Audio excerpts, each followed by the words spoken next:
ANMR ನ್ಯೂಸ್ಗೆ ಸ್ವಾಗತ. ಪ್ರಗತಿ ಸಂಯುಕ್ತ ಪ್ರೌಢಶಾಲೆಯಲ್ಲಿ ದಾಖಲಾತಿ ಪ್ರಾರಂಭ. ಚಿಂತಾಮಣಿ ನಗರದ ಎಂಜೆ ರಸ್ತೆಯ ಆದರ್ಶ ಚಿತ್ರಮಂದಿರದ ಹಿಂಭಾಗದಲ್ಲಿರುವ ಪ್ರಗತಿ ಸಂಯುಕ್ತ ಪ್ರೌಢಶಾಲೆಯಲ್ಲಿ 2026-27ನೇ ಸಾಲಿನ ಪ್ರೀಸ್ಕೂಲ್, LKG, UKG 1ನೇ ತರಗತಿಯಿಂದ 9ನೇ ತರಗತಿವರೆಗೂ ದಾಖಲಾತಿಗಳು ಪ್ರಾರಂಭವಾಗಿವೆ. ನಮ್ಮಲ್ಲಿ ಯೋಗ, ಕರಾಟೆ, ಡ್ಯಾನ್ಸ್, ಕ್ರೀಡೆ ಮುಂತಾದ ಪಠ್ಯೇತರ ಮತ್ತು ಸಹ ಪಠ್ಯೇತರ ಚಟುವಟಿಕೆಗಳ ತರಬೇತಿಯನ್ನು ನೀಡಲಾಗುತ್ತದೆ. ನಮ್ಮಲ್ಲಿ free school, lab, advance computer lab, digital class room, advance science lab ಜೊತೆಗೆ ಪ್ರತಿದಿನ ಮಗುವಿನ ಶೈಕ್ಷಣಿಕ ಅಭಿವೃದ್ಧಿಗೆ ವಿಶೇಷವಾದ ಗಮನವನ್ನು ನೀಡಲಾಗುವುದು. ಮಕ್ಕಳಿಗೆ ಸುರಕ್ಷಿತ ವಾಹನ ಸೌಲಭ್ಯವನ್ನು ಸಹ ಒದಗಿಸಲಾಗುವುದು. ಒಮ್ಮೆ ಭೇಟಿ ಕೊಡಿ. ಪ್ರಗತಿ ಸಂಯುಕ್ತ ಪ್ರೌಢಶಾಲೆ, ಎಂಜೆ ರಸ್ತೆ, ಚಿಂತಾಮಣಿ.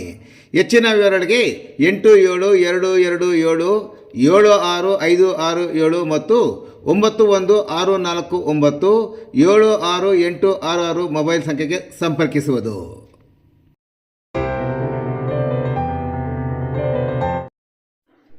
4.5 ತಿಂಗಳ ನಂತರ ಅಪಘಾತದ ಬಗ್ಗೆ ದೂರು, ಪ್ರಕರಣ ದಾಖಲು.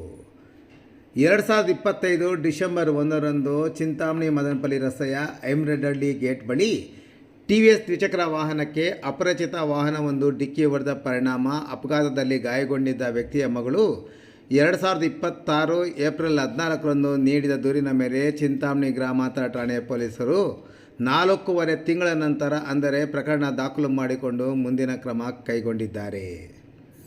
ಕೋಲಾರ ಜಿಲ್ಲೆ ಶ್ರೀನಿವಾಸಪುರ ತಾಲೂಕಿನ ಎಚ್ಚನಹಳ್ಳಿ ಗ್ರಾಮದ 40 ವರ್ಷದ ರತ್ನಮ್ಮರವರು ಸಲ್ಲಿಸಿರುವ ದೂರಿನಲ್ಲಿ ನಮ್ಮ ತಂದೆಯವರಾದ 77 ವರ್ಷದ ವೆಂಕಟೇಶಪ್ಪ 2025 ಡಿಸೆಂಬರ್ 1ರಂದು ಸಂಜೆ ಸುಮಾರು 6 ಗಂಟೆಯಲ್ಲಿ ಚಿಂತಾಮಣಿ ತಾಲೂಕಿನ ಹೆಬ್ರಿ ಗ್ರಾಮದಲ್ಲಿ ವಾಸವಾಗಿರುವ ನನ್ನ ತಂಗಿ ಮಮತಾರವರನ್ನು ಮಾತನಾಡಿಸಿಕೊಂಡು ಬರಲು ತನ್ನ ಅಳಿಯನಾದ ಶಂಕರಪ್ಪರವರ ಬಾಬತ್ತು TVS ದ್ವಿಚಕ್ರ ವಾಹನದಲ್ಲಿ ಎಚ್ಚನಹಳ್ಳಿ ಗ್ರಾಮದ ಮನೆಯಿಂದ ಹೋದವರು ಚಿಂತಾಮಣಿ ಮದನಪಲ್ಲಿ ರಾಜ್ಯ ಹೆದ್ದಾರಿಯ ಐಮರಡಹಳ್ಳಿ ಗೇಟ್ ಬಳಿ ಸಂಜೆ 7:30 ಸಮಯದಲ್ಲಿ ಅಪರಿಚಿತ ವಾಹನ ಡಿಕ್ಕಿ ಹೊಡೆದ ಪರಿಣಾಮ ಅಪಘಾತದಲ್ಲಿ ನಮ್ಮ ತಂದೆಯ ತಲೆಗೆ ತೀವ್ರ ಪೆಟ್ಟು ಬಿದ್ದು ಗಾಯಗೊಂಡಿದ್ದರು.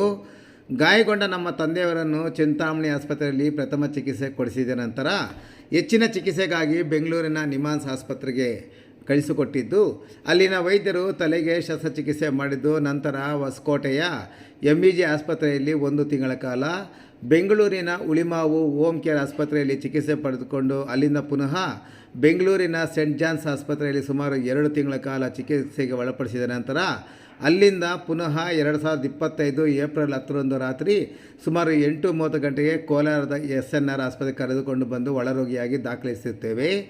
ನಮ್ಮ ತಂದೆ ಪ್ರಜ್ಞಾಹೀನ ಸ್ಥಿತಿಯಲ್ಲಿರುತ್ತಾರೆ. ನಾವು ಇದುವರೆಗೂ ನಮ್ಮ ತಂದೆಗೆ ವಿವಿಧ ಆಸ್ಪತ್ರೆಗಳಲ್ಲಿ ಚಿಕಿತ್ಸೆ ಪಡಿಸುತ್ತಿದ್ದು ಠಾಣೆಗೆ ಬಂದು ದೂರು ಕೊಡಲು ಸಾಧ್ಯವಾಗಿರುವುದಿಲ್ಲ. ಆದ್ದರಿಂದ ಈ ದಿನ ಠಾಣೆಗೆ ಬಂದು ತಡವಾಗಿ ದೂರನ್ನು ನೀಡುತ್ತಿದ್ದು, ನಮ್ಮ ತಂದೆಗೆ ಅಪಘಾತಪಡಿಸಿ ಹೊರಟು ಹೋಗಿರುವ ಯಾವುದೋ ವಾಹನ ಮತ್ತು ಚಾಲಕರನ್ನು ಪತ್ತೆ ಮಾಡಿ ಕಾನೂನು ರೀತಿ ಕ್ರಮ ಜರುಗಿಸಲು ಕೋರಿದ ದೂರಿನ ಮೇರೆಗೆ ಚಿಂತಾಮಣಿ ಗ್ರಾಮಾಂತರ ಠಾಣೆಯಲ್ಲಿ ಪ್ರಕರಣ ದಾಖಲಾಗಿದೆ.